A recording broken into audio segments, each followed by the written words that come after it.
Okay, hello there everyone, and welcome to today's University Business Web Seminar. It's great to have you all with us. Thanks so much for joining us today. My name is Kurt Isidurley. I'm the Web Seminar Editor here at UB, and I'll be your moderator. The title of our event, as you see here, is How to Build Quality, Flexible, and Humanized Online Learning Experiences, and is being brought to you through the generous support of our sponsor for today, TechSmith. First off, as members of our audience are still coming in here, a bit of background about our topic for today and what we'll be learning about. What are the elements of a quality online course? How do you keep students engaged in learning without the traditional face-to-face class? How can you ensure flexibility in your course if the delivery medium needs to change midstream? From easily creating high-quality videos for asynchronous delivery to best practices in online learning, today we'll be learning how to plan, prepare, and create a better online experience for your students that not only keeps them engaged, but also creates a personal connection and improves outcomes. We're looking forward to a very interesting and useful presentation and discussion here, plus live Q&A. We welcome your questions, so do stay tuned. We're going to get started in just a minute or two here. First, though, some standard housekeeping notes. First item, as it says here, for tech support, if you need it at any time, you can use the chat panel at the right side of your screen there. Just select the name of our event host and producer. His name is Jason York, and type your message there. If you're having any tech support problems, he'll be able to help you out there. Also, the second item here, as it says, if you do have any audio trouble at any time, we will post the phone number and access code in that chat panel to the right. You can dial those at any time to get audio access over the phone if you need to, or if you prefer that, if that's better for you. You can do that at any time. Third item here, as I said earlier, we welcome your questions. Please feel free to submit a question at any time for our panelists. You can just type it in the Q&A, that panel you should see at the bottom right-hand corner of your screen there. Just make sure it's set to all panelists, like it says on the slide here. And we'll get to as many questions as we can at the end of the webinar here. After the presentation, we'll get to those questions. So once again, feel free to ask a question at any time. Just type it in the Q&A, bottom right-hand corner of the screen there, and we'll get to those at the end. Also, speaking of questions, we are very often asked about accessing the content of our webinars at a later time. And yes, just so everyone knows, everyone who registered or attended here today, you'll be getting a follow-up email within about 24 to 48 hours with a link to the archive recording. We are recording here, and you'll see a link to that in that follow-up email. It'll be on the UB site. Also, there'll be a link in there to the slides. If you want to go back over the slides, you'll have ample opportunity to do that. So I'll mention that again later on, but again, we are commonly asked that if we'll be recording this or making it available. And yes, everyone will be getting that later on, so don't worry about that. Also, one other note here, we'll be taking a couple poll questions today as part of the presentation. So when we reach that part, you will see the poll launch as another panel at the right side of your screen there, just like the Q&A and chat. So you'll see the poll question and answers there. If you would just select your answer and click Submit at the bottom, that would be great. We appreciate your participation in our discussion here.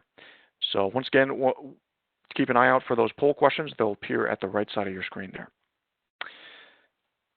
Okay, so with that, on to our program. Today we're very fortunate to have with us our panelists for today. Shane Lavalette is Strategy Lead there at TechSmith. We're also joined by Cheryl Chapman, Department Chair of Career Education at Coastline Community College.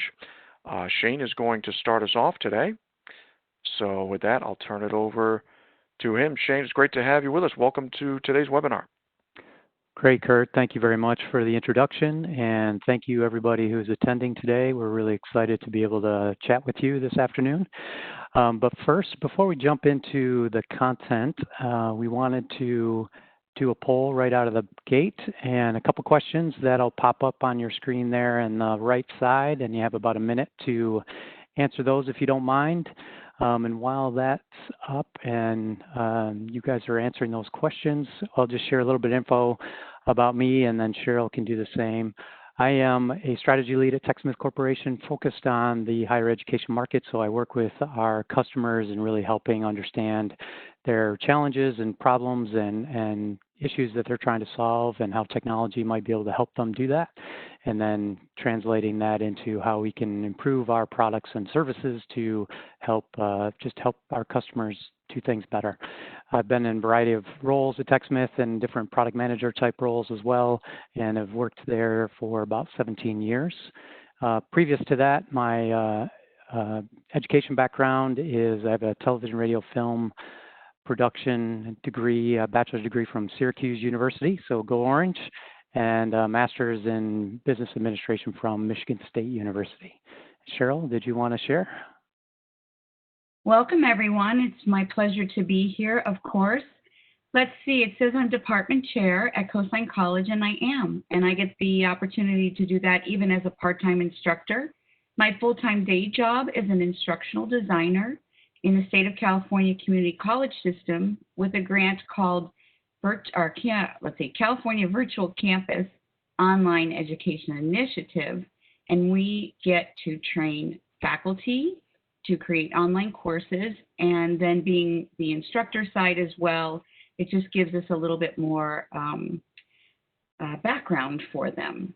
My master's is in educational technology, and all of the rest of my certificates are in special ed and early childhood. So that's that. Great. So we have the results, and those should be shown on your screens there on the right where you were answering the questions before. So it looks like the majority of attendees are primarily teaching face-to-face with some hybrid and blended modalities mixed in there as well. And then most people, for their experience teaching online, is less than 1 year, and a few with a lot more experience teaching 5 years or more. So that's great. That's really helpful. Thank you for participating in those polls.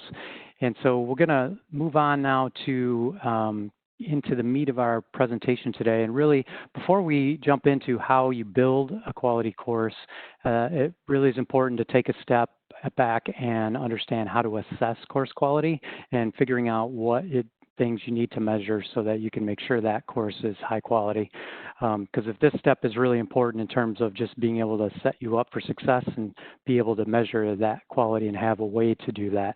So there's a really good resource available from the Online Learning Insights. This is a blog post from Debbie Morrison that kind of highlighted these 5 steps to assess course quality. And each one of these this really provides a holistic view and gives you a holistic way to measure the quality of your online course. And so as you're building these, and if you're new to it, it's okay to, you don't have to have everything in place all at once right up front. But these are all good things to keep in mind as you're building it, and Cheryl's going to share more detail in terms of what specific elements and things you can add and how to do that in a efficient and effective way. But first is the course design rubric, and Cheryl's going to show and talk about some of those that are available, so you don't have to create that from scratch.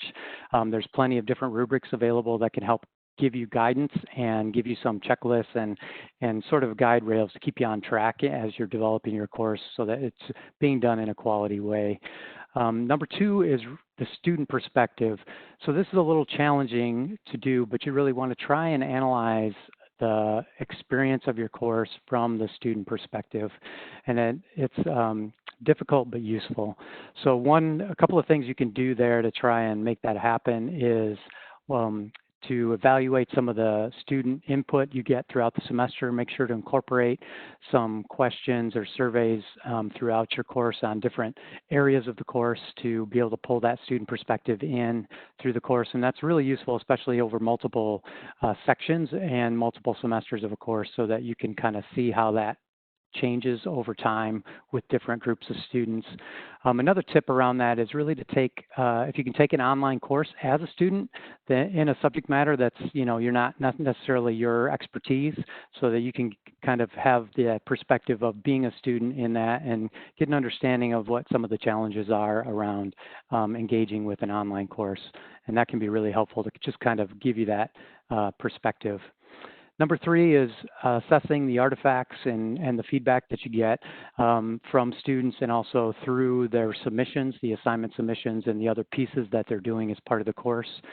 And this is really important too, to really identify, are the content and pieces that you're presenting and activities you're having the students do, are those specific things effective? And are the students really learning from those individual items the way you intend them to do and the way you want them to make progress towards your learning objectives? Number 4 is really about meaningful interactions, and this cannot be understated.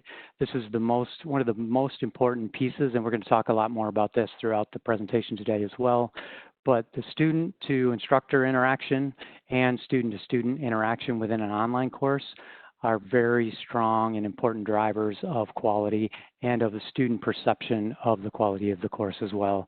So you really want to think about those levels of interaction and really try and build in meaningful interactions with the different types of assignments and artifacts and content that you're presenting to students throughout the course. And then finally, the big one, and one of the most important, is your learning outcomes results, number 5. So are students actually learning what the course is intended to teach those students? And so you want to make sure that you've got the mechanism in place to be able to measure that, and Cheryl's going to talk in more detail around that as well. And so with that, I'm going to turn it over to Cheryl. Thank you, Shane. So as Shane said, after you get the reasons why you want to use the rubric to look at your course quality, my job, which I love, is getting right in with the instructor to figure out how they're going to build their course. And noticing that 47% of you are teaching face-to-face, in the last 3 months, my focus and job has changed dramatically from teaching someone who wants to go online maybe willingly, and we have a process in place and they are able to gather their resources and build their course at a slower pace. But in the last 2 months, especially in the state of California, since there's 114 community colleges, there are over 60,000 instructors. And I would guess 40,000 of them, no kidding, were face-to-face. So not only were they a little apprehensive, but also they didn't know where to start. So I can feel your angst for those of you who are face-to-face and being asked to go online.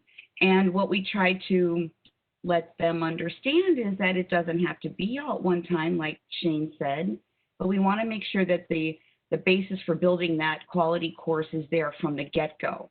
So even if you're not going to go fully online right away, you still want to organize your materials.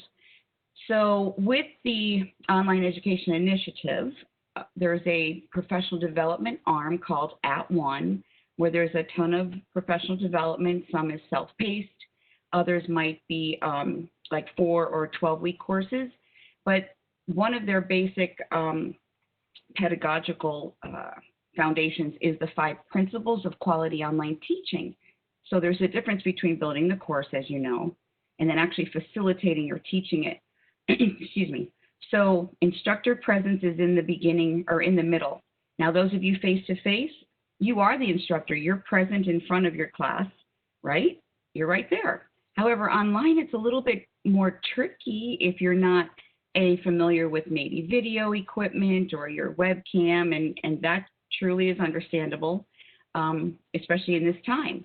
So going from instructor presence and how you're going to add that in, we look at the student-centered activities. And really what Shane said before about the student perspective is that we want to make sure that we're maintaining equitable access.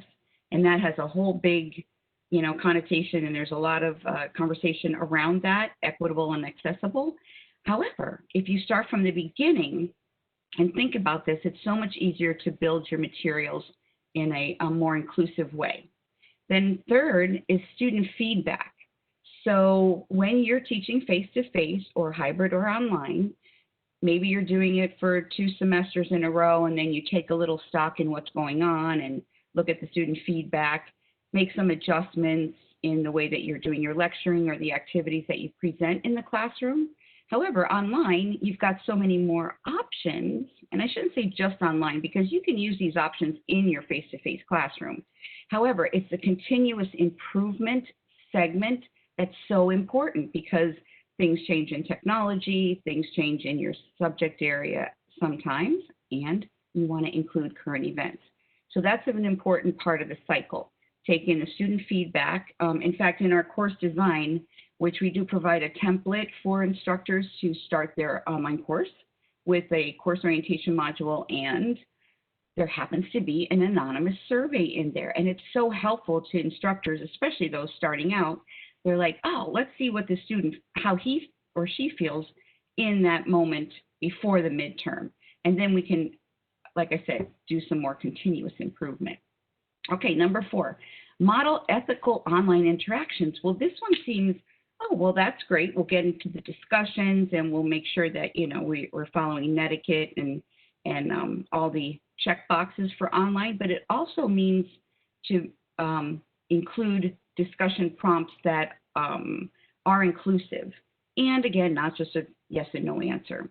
So that one is totally matched up to Shane's interaction one as well. And then 5, oh, this is so important, the ongoing professional development.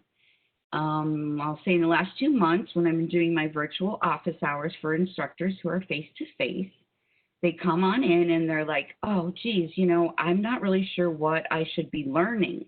And again, that's an important step of figuring out, well, right now I might want to use or learn how to use my LMS. The state of California Community Colleges uses Canvas, but it would be the same for any LMS. You just want to make sure you know the basics.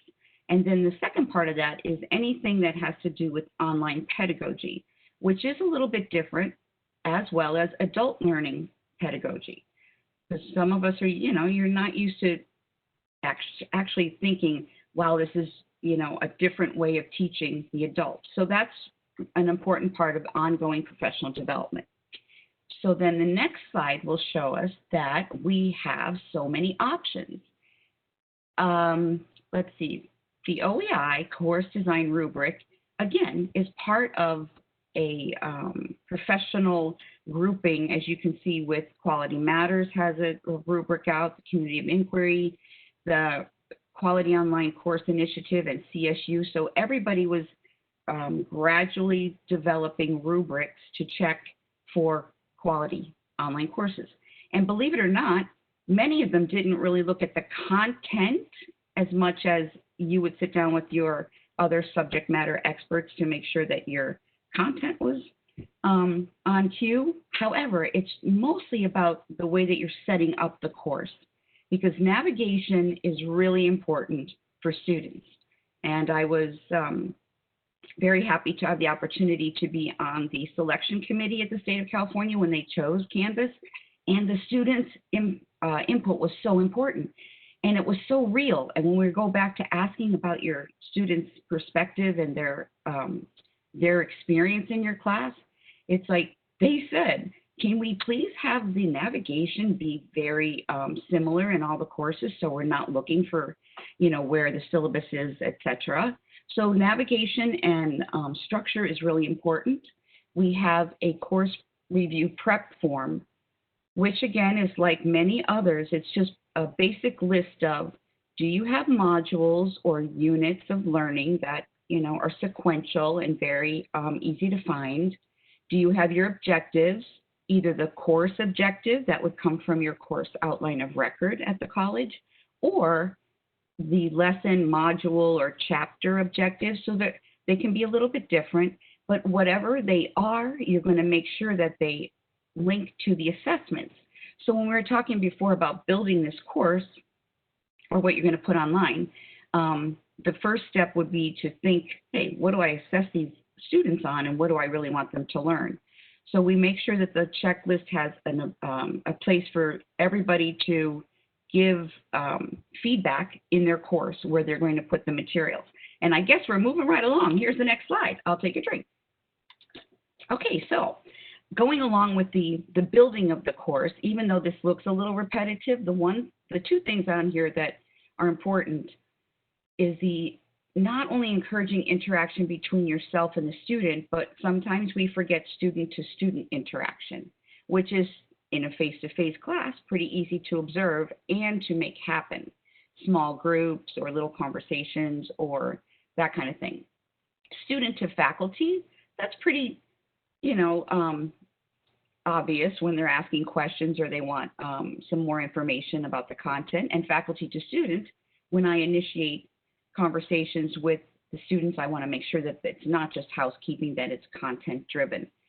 The cooperation is important. We want to promote active learning and all those other things, feedback, and of course, high expectations, which is in the orientation module. Make sure that you have the expectations for their participation, but also universal design for learning. And some of you may be very familiar with this and others may not. And the easy way to describe this is going backwards, backward design, finding out what you want to assess, and then building upon that with the relevant content and all the activities that would make the student successful. So now we're going to pass it over to Shane for some exciting research. Thanks, Cheryl. I just wanted to mention too, the rubrics that you were showing on that previous slide, some of those are free, right? Freely available that people can get. Yeah. And then some other ones are you can pay for and be able to get access to those. So just wanted to call that out that there's lots of those available. And so some are free and some you can pay for to get some additional capability with.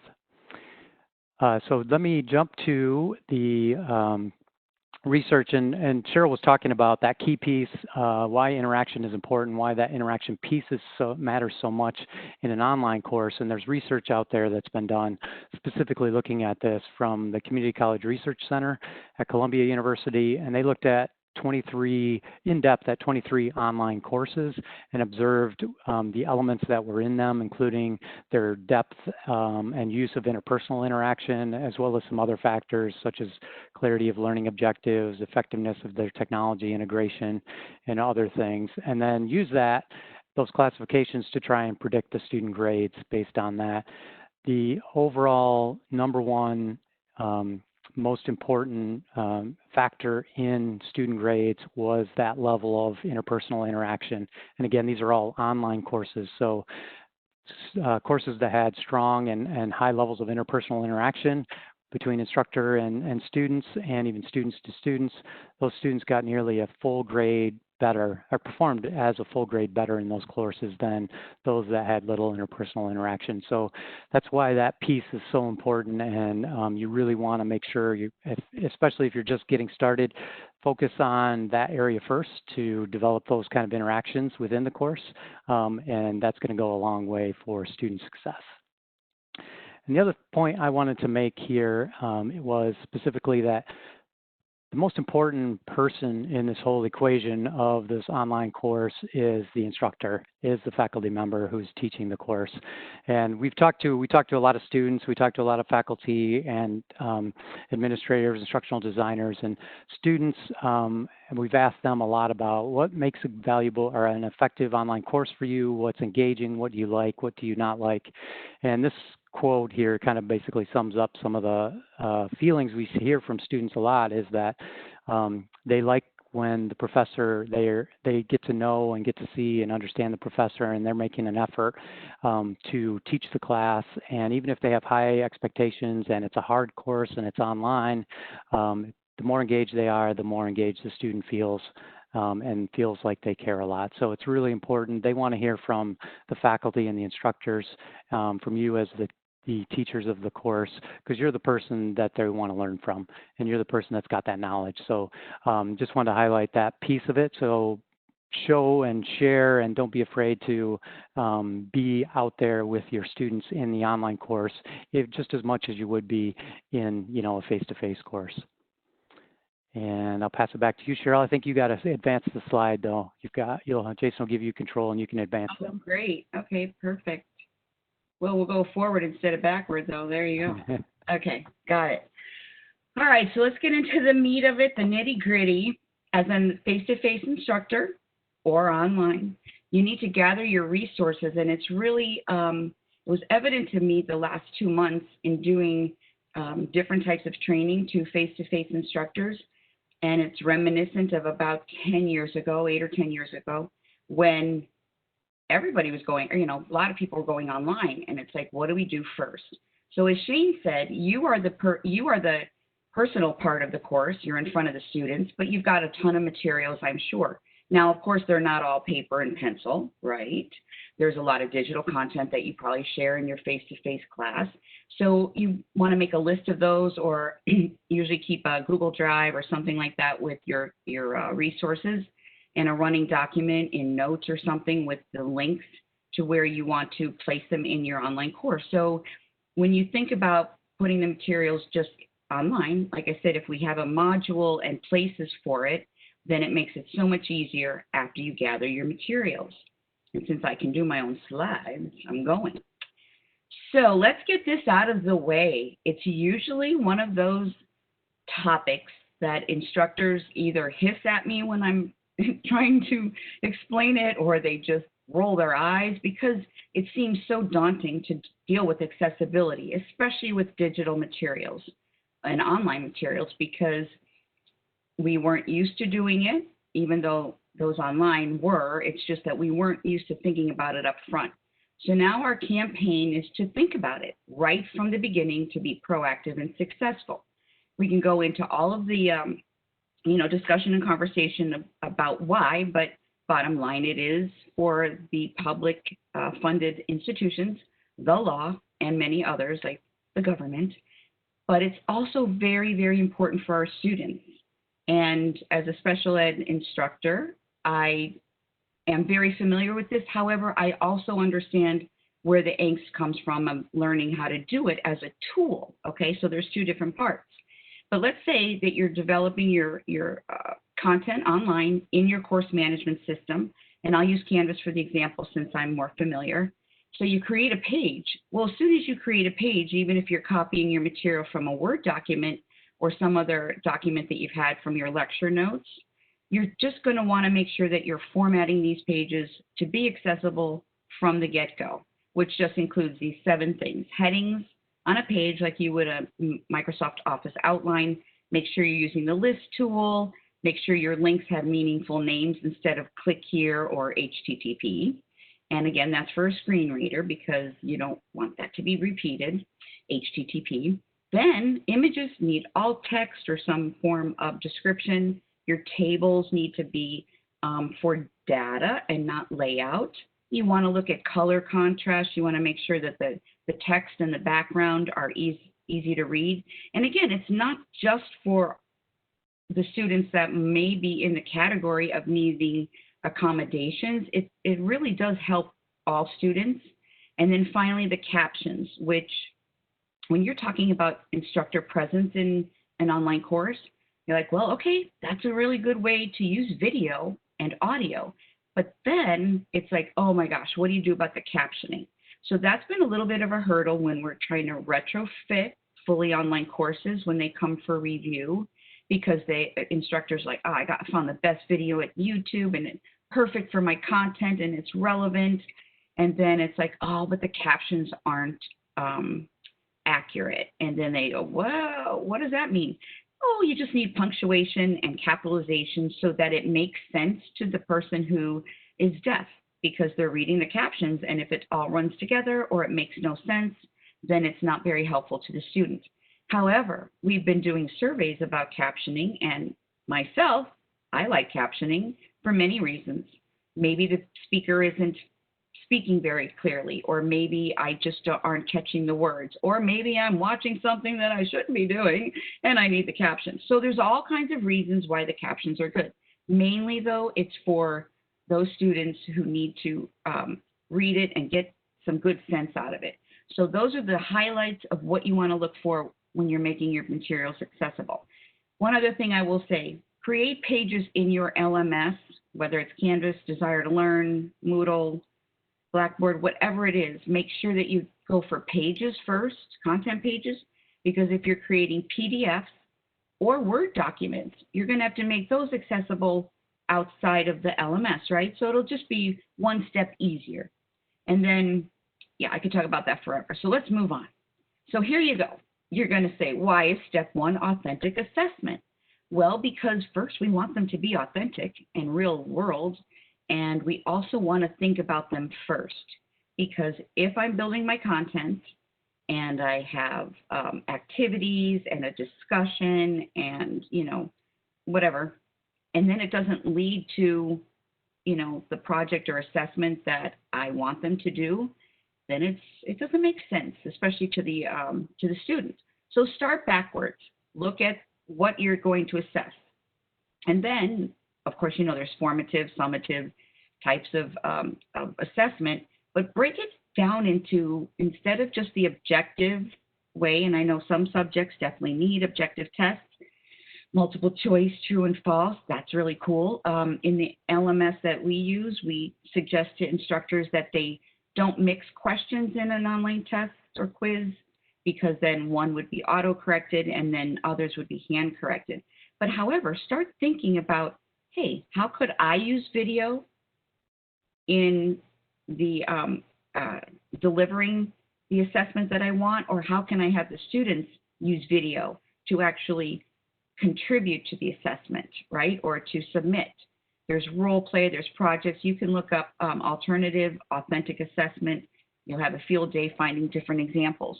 And of course, the tried and true classroom assessment techniques, you can check that out at the CAT site. However, I always ask that you think a little creatively when you're thinking about moving your materials online, because you have so many options. And again, yes, don't get overwhelmed and start slow, walk before you run. But with the tools that we can show you today, there's so many ways to actually do it like you want to. Give them some content, give them a little check, find out how they're doing so that you can readjust as you go. And again, it's easy online, because if you want to change something or make it clearer for students, it's very possible. So first, you're going to start with authentic assessment. Then we're going to map out your course. And this literally means you can use a graphic organizer software. You can use anything that you normally would do, paper and pencil, map it out. But think about, I should say, when you're face-to-face and you walk in and you're doing your lecture or your materials for one class period, you might not be thinking in your head, oh, is that a learning unit? Like, do I have major themes in my course that I can break out into the weekly modules? And it's so much easier for students, to do or to follow weekly modules that are the topics, and then they can see how it aligns with the objectives and the assessments. And that's like the true full circle. So if there's, and I won't say paper, because we're trying to be creative. So if it has to be a paper, okay. But if you're requiring a paper and there's certain objectives that you're going to meet in that chapter or module, it's really great to just say that. Say, by completing this activity, you're going to be fulfilling objective 2.1 or whatever it is. And then it really makes sense to the student, and they don't feel like they're going in a hamster wheel. They're like, okay, I get this. I'm doing I'm reading the content, I'm doing the activities, and now I know why, because they match the objectives. So that's how we're going to map out the course. Then step 3 would be to actually design your modules. Now, before, like I said, quick story, I have been at Coastline College for 22 years or 23 years, really as a part-time instructor and faculty trainer. So when we had to go online with Canvas, we had a proprietary system at home, homegrown, which was very functional for the time. So the reason I'm telling you this is we didn't even have a way to export content from one system into another. So we started from scratch, and we had 400 and some odd instructors that we had to not only train, have them develop their course, but then it had to go through a course review process. And again, they are all peer-based. We tried to get them by discipline so that you can work with your fellow faculty in the same discipline. But in any case, we built a template that had a course orientation module with everything that the student needed. Now, that's usually in your syllabus. We get that. However, if you break it out into specific places where they can find, how do I participate in this online course? What's expected of me? What's expected of the instructor? Like, how am I going to communicate and respond to my students? So it's kind of like, bottom line, I would say, repeat yourself. It's not a bad thing if you repeat it in a couple places for students to find, but also make sure that this is just like a handbook, a guide, and a syllabus, but it's broken out, and you can add media to it. So you want to make sure you have relevant images and, of course, videos, whether they're content or we'll get into the types later. And then think about student-centered activities. So I'm sure many of you are familiar with, letting the student be the teacher kind of thing, where you're actually putting it out there, giving them a very broad but meaningful prompt. And it's like, hey, so what do you think, or how would you get to the end of this activity, or how would you want to be assessed? So when they're interactive and very relevant, and of course, to real world is best. And we see that most in the medical field, where there's a lot of videos for, what am I trying to say, demonstrations, right? Anyway, think about the student. And then, of course, again, we're going to repeat authentic assessments. So one thing that I found was really exciting with even online instructors, when they realized that, and Coastline, by the way, does have a license for Camtasia, Snagit, and Relay. And what has changed dramatically at the college and actually at the district is the use of student videos. So not only for like an introduction, so that one instructor I was working with, she's like, oh, wait a minute. So if I'm going to give them an intro video, they can do the same. And I said, yes, you can, have them record a video really quickly, even on their phone, upload it to the library, and then share it in the class. So again, it's step by step, little by little. However, the students kind of like that. It's like, okay, I don't have to type and I don't have to be in this discussion and going back and forth. So think creatively about that. Then the second part that changed the way that our instructors were instructing is the integrated quizzes. So when I sit down with an instructor and say, okay, let's build your class, what do you do first? Well, here's my content or my lecture, or here's the materials online or the textbook. Then what do you do? And they'll say, well, after they do all that in this one activity, they're going to take a quiz. I said, great. So how about if you created a video? Because you're right, if you're coming from face to face, one of the simple ways to transfer is to have a meaningful PowerPoint presentation that you would walk through. Say, just as I'm doing it now, I'm talking to you, I could be recording this, I could be having all the content that I need in, but however, when I'm done, I can then embed the quiz questions, whether there's check your knowledge, type quiz, or if it's truly a midterm or a higher stake exam. That has been amazing. So in one interactive piece, you've got the video, you've also got the quizzes, and now we have conversations, which just means that in that same video, with the quiz questions or not, you've got more options to add interactions between the students. Remember I said student-to-student interaction is important, because online we could miss that because we forget to say, oh yes, student A and student B, like you should get together and have the conversation like you would in the face-to-face class. So with the video conversations, we found not only for public speaking or what's the other one, the graphic design department. So they put up a video walkthrough of their art piece, and then they post it, and then other students comment on it. It's really cool, very interactive. So that kind of brings it all together into your authentic assessment can include student video projects, integrated quizzes, and then a conversation around it. So that's like a one-stop shop. Next, I'm going to go through these a little bit quicker because there's two sides to every coin, or especially this one. When we talked about instructor-created video and bringing the humanness in, trust me, I've heard many, many, many times, and myself included in the beginning. Oh gosh, I don't like my own voice and I don't want to watch myself on video.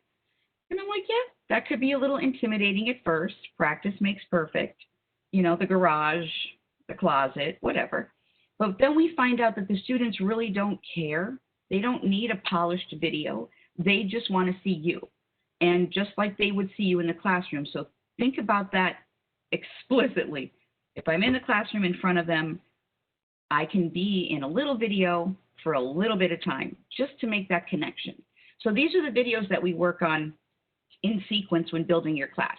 A short welcome intro.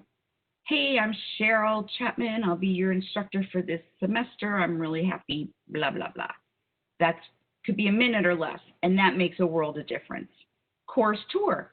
That would be just using a screencast software such as Camtasia to go through your course, your LMS. Say, okay, this is where you start on the home page. This is where I'm going to show you how to go through the navigation. This is where you will find your assignment dates. That could be 3 minutes, not even, and it makes another world of difference because then they have something to refer to.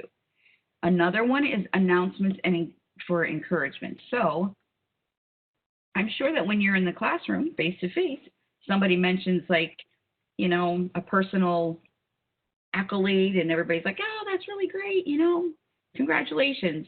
Well, you can use announcements for that, and students can also use the discussion, especially if you create like a water cooler student lounge type discussion, but also you can use it for encouragement throughout the week, right? So just a quick little announcement, whether it be video or an image or something quick, you would say, hey, wow, like I am so amazed that, you know, 90% of you did so well, and, you know, whatever it is, doesn't really matter as long as it's encouraging.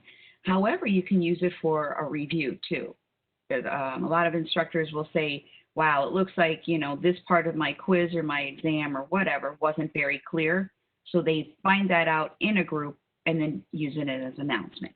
Content videos, again, self-explanatory maybe. So you want to create your lectures. Please make sure they're short. 5-6 minutes is good. Even if you want to record 35 minutes or 30 minutes, whatever it is, please break it up so that they're in digestible chunks for the students. Then the other one is impromptu video. My one example would be, hey, guess what? We're talking about jellyfish in biology or whatever they're going to do, oceanography. And I am the instructor and I'm on the beach and I see a jellyfish or whatever. I'm going to take a quick video, maybe using the mobile app. You can use Fuse. You can use any one that's on your smartphone. Just upload it into Relay or upload it into whatever you have, YouTube, whatever. But those impromptu videos make it seem like, not even seem like, it is. You are in the moment and you want to share it. And then last but not least is feedback on student work. So in most LMSs, you can give video and audio feedback instead of typing everything out or even using the annotation tools in any one of them. So next, okay, I'm too bad we can't see the video, but this is my wonderful friend, Fred Curry, and he's a philosophy instructor at Coastline College. And when you see these videos, you can see, or you can understand what it means by what your personality is in a picture versus a video. So he's mild-mannered, he's a wonderful philosophy instructor, but when you see these videos, his personality comes through like you cannot believe. So in the first course introduction, he says, you know, basically, yeah, you can tell by my background, I'm a bit of a nerd. And he said, oh, I was really popular in high school, roll my eyes. And the next one about an announcement, he made it so fun. As soon as the video opened, it said, oops, looks like you caught me in the middle of a game. And then finally, the last one was about a up-and-coming event that they had for the school. But he showed his personality. Game of Thrones, he likes video games, a little bit of humor. And again, the interest went sky high in his class. And I forgot to say that when the videos are in Relay and you're using quizzing and all that stuff, the analytics are superb. You can find out if they watched it, how much they watched it, which is important. But Fred just was like, oh my gosh, so many more students are paying attention now. because they know who I am. So even a 3-minute video will make a huge difference. So that other slide about instructor created video, we're going to match it right up to what you can do with your students for authentic assessment. Have them post a short video introduction. Now, I am very aware and cognizant of the fact that that can open up different discussions in an online class. So yes, we're very mindful of reasons that students can't or don't want to be on video. So it's not a must or not, or, a requirement. But if they want to, or even if they want to do a screencast, right, of something that they're interested in for their intro, there's many, many, many ways that you can do it. Have them post a little introduction in your discussion. How about just a presentation? Again, a screencast of maybe them teaching something or a skill. As you see in the pictures, for the practical medical skills, it's really important. Or they can just walk through their own PowerPoint as a presentation if that's what they're going to do in the classroom. Peer reviews, LMSs have ways to do peer reviews and grading and little groups. So they can use video for that. And quizzing. And how about the practical skill demonstrations? Like I said, anything that you can video. And if they're traditional age students, most of them are familiar at least with their smartphone and what they can do. So you can start very simply at that level. And then just-in-time sharing. So they too might want to use video to do that into a discussion. Like they don't have to be just, every Wednesday and Sunday. They can be anytime during the week, especially in the shared discussion. And so that's the last one for the students. And it looks like we're ready for a question. Well, actually, Cheryl, I think we're going to skip this one. We're going to run in a little short on time. We want to get to have some time for question and answer as well here. So why don't we go ahead and jump to that now, Kurt? If you want to go ahead and kick us off there. Sure, Shane. Yeah, thank you so much. Shane and Cheryl, really appreciate that. I know you had to, there's a lot of ground to cover here in a short amount of time. So really appreciate you doing that and covering as much as you did in a short amount of time here. Yes, we'll get to the audience questions here. First, a couple quick reminders. We're getting a lot of great questions from everyone in the audience. Some folks did ask about accessing the recording and the slides, some of the resources contained in there. And yes, we will be sending out a follow-up email with links to those, so you can access those later on. Don't worry about that. Also, we are getting a bunch of questions in the chat window, but if you would go ahead and make sure to put them in the Q&A, bottom right-hand corner, rather than the chat. It puts it into a queue for us. It also makes it easier for us to follow up with you later if we need to. So again, put questions in the Q&A, bottom right-hand corner there, and not the chat window. So let's see. First question. It's a great question. Maybe start with you, Cheryl. You talked a lot about your instructors and what they're doing with online learning. So I want to ask about that. What's the biggest hurdle that your traditional face-to-face instructors face when they begin online? What do most miss? Cheryl, you might have mentioned that, some of the challenges, but what comes to mind for you? Someone that is face-to-face only and needed to get their materials online, I think the biggest hurdle was the unknown of what they needed to have, right? So they know what they do in their classroom. So that's just the first place that we start is like, okay, what do you do in class on Thursday nights? And, what's your sequence? And then we take those materials and make sure that they're, translated into online in that format that I showed. So they're going to definitely do that for the whole semester. So we just take what they know and try to fit it into that template so that the student can go through it sequentially. Okay, sure. Thank you. Shane, anything to add on that one? The biggest hurdle most face-to-face instructors face when they start online instruction? Sure. Well, I think, and this was, I think, got posted through the chat as well, a question just about that live versus sort of synchronous model of online versus asynchronous. And we saw a lot of people and instructors when they were brand new and had to move online. Obviously, the immediate pressure of that and the short time frame to be able to do that meant a lot of the courses just went to a synchronous model of live streaming a lecture at the same time, just through different streaming options like Zoom or WebEx and things like that. The challenge there is that the students now are home and don't have the flexibility of what an online course really can provide in terms of giving them the ability on their schedule and when they have time to be able to engage and interact with the content. They're often were sharing resources at home if they had to go, home, and now their parents are home and everybody's home trying to work and learn and do everything all at the same time. And so there was a lot of challenges around that. But I think one of the benefits of that asynchronous model and developing the content in the way Cheryl is talking about and building some of these videos and other things into the course is you can do that. You get that done once, and now you can reuse that over and over again. So you get that capability to continuously use it, but also then do minor tweaks and improvements over time.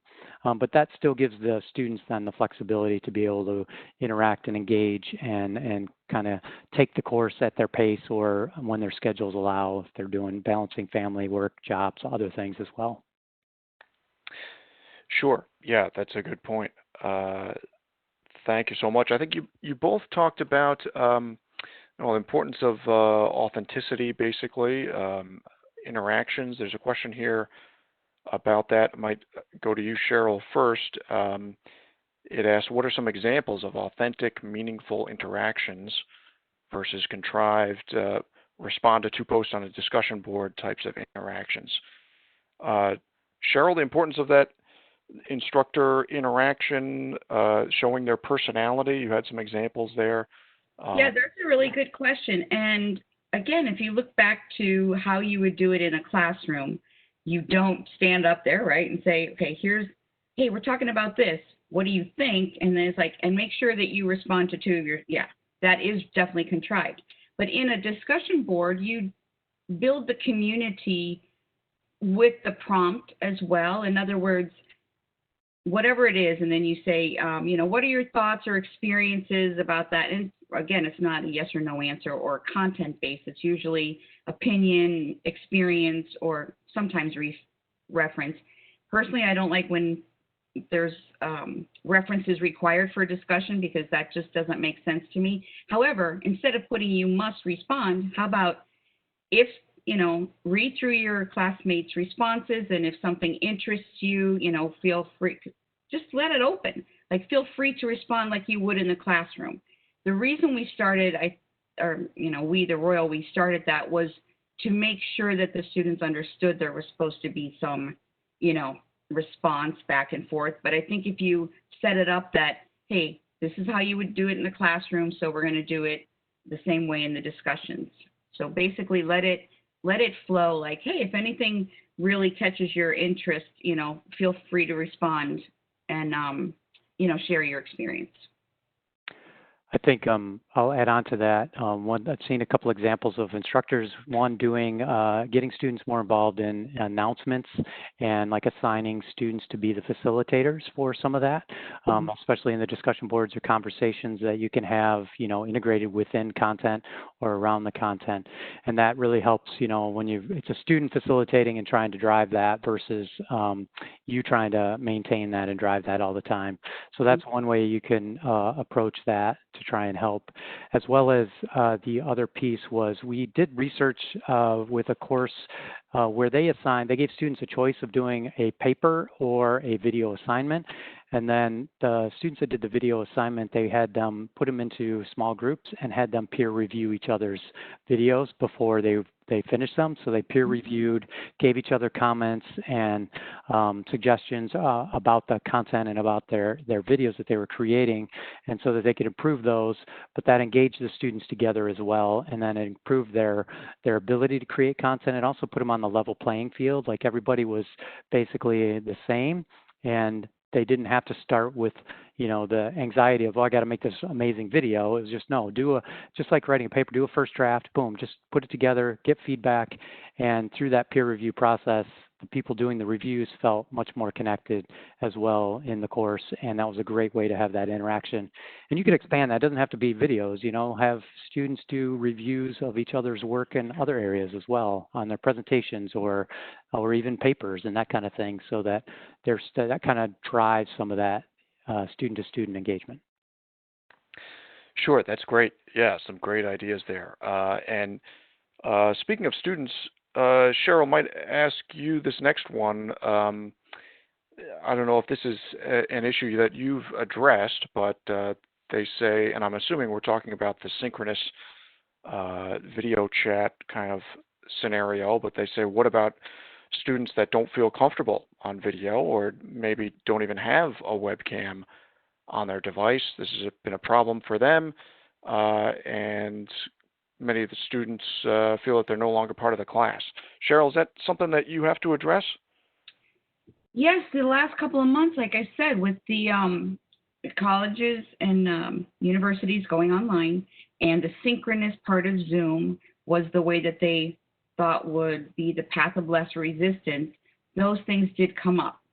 So if you're coming from face to face and you're in the classroom and you're seeing all the people, right? You're looking at them, you're seeing them. The argument would be hard to, flush if they say, I don't want to be on camera, because we see them in the classroom. However, if they don't have the equipment, I get that. They can still join without video. It doesn't have to be a requirement. But I think we need to look at the synchronous Zoom meetings as not just a replacement of the 2 to 3 hour lecture, right? We want to make sure that it's more meaningful for the students and that they don't wander off. So be more specific about what you want to do in those synchronous meetings. If they don't have a camera or webcam, maybe they can access it on their phone. And I know during last 2 months, the colleges were trying to get equipment for students. But in any case, bottom line, lowest common denominator. If they have a phone, they can use that with or without video for the synchronous. Yeah, I think another part of that too is that another value of asynchronous is that you can create that flexibility. So those students that are a little more shy or don't, even in the classroom, they sit in the back or don't want to participate as much. The asynchronous model gives them a little bit more, takes some of that pressure off of being in front of everybody all at once. They can respond when they feel more comfortable, or many students sometimes need a little more time to think things through or to, think about the particular topic or subject that's being presented or talked about. And so that asynchronous delivery gives them that capability to still participate after the fact. It just extends that time period a little bit longer than just the in-person class time normally would. Sure. Yeah, makes sense. Thank you both. Cheryl, we're almost out of time, but there's a bunch of questions kind of related to what you were just saying there. And I'll just sum up. A few of them are asking basically about student motivation and engagement in this kind of online scenario. Do you have any quick tips come to mind there? Let's see, motivation, that's the age-old question. How do we motivate students? Going from face-to-face to class or online, again, there's the hurdles of equipment and about, why do they want to do this? It's so different than what they're used to. But if you make it as much as you can an inviting environment and, no stress expressed, and be very upfront with them in the materials. Like, we know this is a little difficult, so, bear with us kind of thing. We'll work with you. However, when you go to an online class, then the expectations are different, that you're signing up for an online class. You know what the expectations are for equipment, right? You know that you're going to need a computer and a webcam. So it depends on the class, but also the humanizing, the equitable language that you use, and making sure that the student understands that, we want to get to the outcomes that, we need to. And I'm trying to say it's like without much stress. Yeah, you're just trying to make sure that they understand that you're going to be there to help them. Sure. Great. Thank you so much. Well, unfortunately, we've reached the top of the hour here. I know it went fast for everyone. We covered a lot of ground there, and thanks to everyone who submitted a question. If you didn't get your question answered, we will be collecting them all, and somebody will be following up with you sometime afterwards. So don't worry about that. But at this point, in respect for everyone's time, I just want to wrap things up here on behalf of all of us here at University Business. Thank you so much to our presenters for today, Shane and Cheryl. We really appreciate you both taking time and sharing your expertise with us. And thank you again to our sponsor, once again, TechSmith, for their generous support of our webinar here today. And to everyone in our audience, thank you so much for joining us. I do hope you found our webinar presentation informative and useful to you. Producing events like this one is just part of our mission here at UB to inform college and university leaders like you about the latest news and trends in higher ed management. You can find more coverage about issues such as the ones we discussed here on the pages of our print magazine, as well as our digital edition and website, through additional webinars like this one, and through our various e-newsletters, which include UB Daily and UB Tech, which you can sign up for right on our website. And as I mentioned before, for any of you who would like to share the content of this presentation with your colleagues, anyone on your team at your institution, or if you want to go back over it at your own pace, you can access the recording by going to the URL on your screen here, where it will be posted as an archive.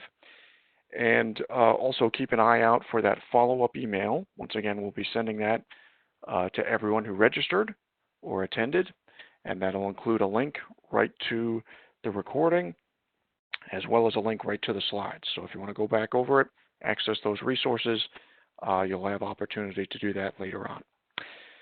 So that is it for today's event. Once again, I'm Kurt Eisler for University Business Magazine on behalf of everyone here at UB. Goodbye, everyone, and thank you so much for joining us. Have a great summer.